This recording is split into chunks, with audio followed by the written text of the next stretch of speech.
you'll never truly feel 100% ready to start homeschooling. Because the truth is that it's a bit of a journey, and you don't usually get the hang of it all at once. Even now, several years later, there are definitely things that I wish I had known from the very beginning. So today, I want to share with you some of the things that I wish someone had told me before I started my family's homeschool journey, so that you can begin your journey with confidence in yourself as a homeschool mom and clarity about your family's path ahead. So let's go. Hi, I'm Elon Page. I'm a homeschool mom of two, and I help families reimagine education in a way that fits your life, empowers your kids, and gives your family freedom. Today, I want to talk directly to two types of moms. So see if either of these sound somewhat familiar. So let's meet Tina. She started homeschooling a little while ago, but she kind of feels like she's on the struggle bus. She picked a curriculum and joined a local co-op because that's what a friend from her church was doing. But now she's wondering if those choices are really the right fit for her family, or were they just convenient at the time? All right, now let's meet Keisha. Now, she hasn't started homeschooling yet, but she's thinking about it. And she wants to be intentional and make the right decisions from the very start. But with so many options and styles of homeschooling out there, she feels a little bit overwhelmed.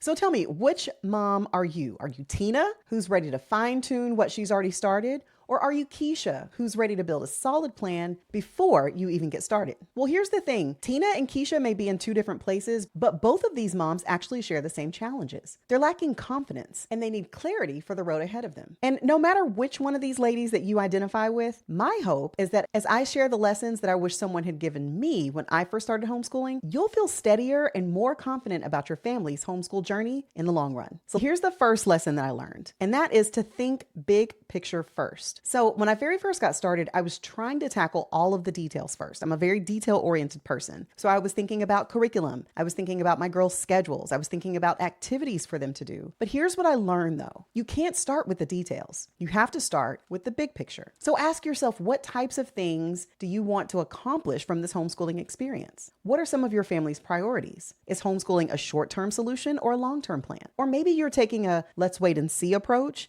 And if so, what types of factors determine whether you continue or you move in a different direction? And ultimately, what does success look like for your family? And I'm not talking about anybody else's version of success. How do you and your family define it? Now, taking the time to really form out the big picture has to be your first priority, because I promise this one step alone will make every other decision down the line so much easier, because you've established your family's vision first. And then the details don't feel nearly as overwhelming because you already know what you're working toward. Okay, so here's lesson number 2. The rules, y'all, are just a guide. So all states have particular laws around homeschooling, right? Some states have lots of rules and others not quite as much. But what I wish someone had told me is that whether you live in a low regulation state or a state with a lot of oversight, your homeschool laws don't have to be scary. The thing though is to make sure that you're clear on them from the very beginning. Because once you know what you're working with, that fear just begins to fade because you have clarity on what's expected of you. And then that's actually when you can get creative and begin to customize your child's learning, because you know the boundaries already and you know how to make them work for your family. All right, let's talk about lesson number 3. And that is that curriculum is not one size fits all. So if you've watched my video about my $1,000 curriculum mistake, you already know how hard I struggled out of the gate. So remember Tina, the first mom that I introduced you to earlier? Well, she's actually based on me, because when we first started homeschooling, I selected a curriculum because it was popular and because it was convenient. It had all the subjects bundled together, so it really felt like an easy choice to me, but it turned out to be an immediate disaster. It wasn't challenging enough for my kiddos, and it definitely did not align with our family's values. I hated it. I hated it so much. And by the very next semester, I had to get rid of it and start over. So please do not do what I did. Instead, here's what I wish someone had told me. Y'all, the best learning resource is the one that fits your child's learning style and your family's priorities. So don't get swayed by what everyone else is doing or what someone else is using, because what may be right for them might not be right for your kids. Instead, I want you to do this.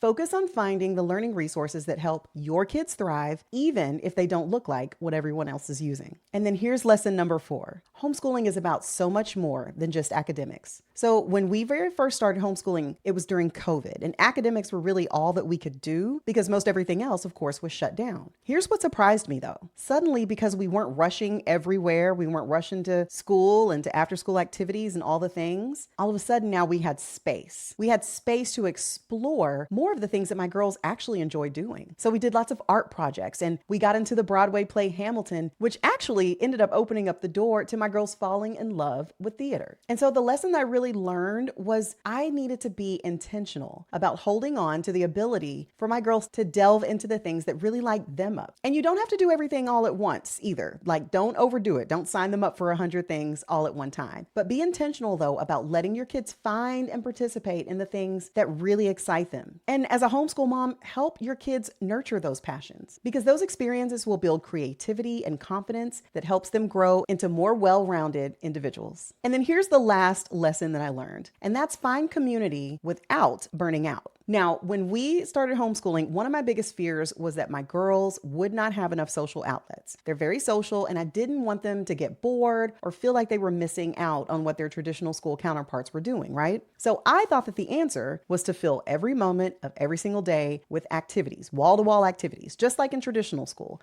Never a dull moment. But let me tell you, I overscheduled hard. So we were in 2 co-ops, one on Monday, one on Friday. We were in dance. We were in volleyball. We were in kids clubs at our church. And I even considered adding Girl Scouts too. Oh, and did I mention that, of course, I'm working full time too, right? Y'all, it was a lot. It was a lot. So here's the lesson that I learned. You don't have to overcompensate by cramming your calendar full. Community is important, yes, but it will come without you having to overdo it. So maybe start with a handful of intentional places of connection. So again, maybe a homeschool co-op, maybe a soccer team, maybe drama club. That right there is plenty. Maybe just 2 or 3 activities. And then don't forget to leave space for unstructured connection too. Because y'all, some of the best moments are going to happen when you meet up with co-op classmates at the park, or you grab pizza with soccer teammates after a game. But you're not going to have time to do that if you're jam-packed with activities back to back. And community is absolutely essential, yes, but you don't need to overschedule your life in order to be able to find it. So listen, whether you're feeling like Tina, who's already homeschooling, but feeling like she's fumbling around, or you're feeling like Keisha, who's ready to start homeschooling, but she's overwhelmed by all the choices. My hope is that these lessons that I learned and that I shared with you today will give you more confidence and clarity about your family's journey ahead. And if you want a step-by-step guide that takes these lessons even further, I created a free resource that's just for you. It's my Start Homeschooling Workshop, and it walks you through the 5 key steps that you need to begin your homeschooling journey with confidence and clarity. You can grab it at homeschoolourway.com/start, and I'll also put the link in the description. Now, before we wrap up, I want to go back over the 5 lessons that we just talked about today. So the first, remember, was think big picture first. The second one is that the rules are just a guide, but you have to get clear on them first to make them work for you. The third was that curriculum is not one size fits all, and the right choice is the one that helps your kids thrive. The fourth item was remembering that homeschooling is about so much more than academics. So be sure to give your kids the space to explore what lights them up. And last but not least, community and connection are great, absolutely, but you don't have to burn out just trying to find it. Honestly, these are definitely the things that I wish I knew before we started our homeschool journey, but now that I'm sharing them with you, I hope they'll make all the difference for you too. So that's it for today. Make sure to subscribe and keep tuning in for continued support in your homeschool journey. And don't forget, learning never ever stops, and homeschool is a beautiful way to live that out. I'll see you in the next one.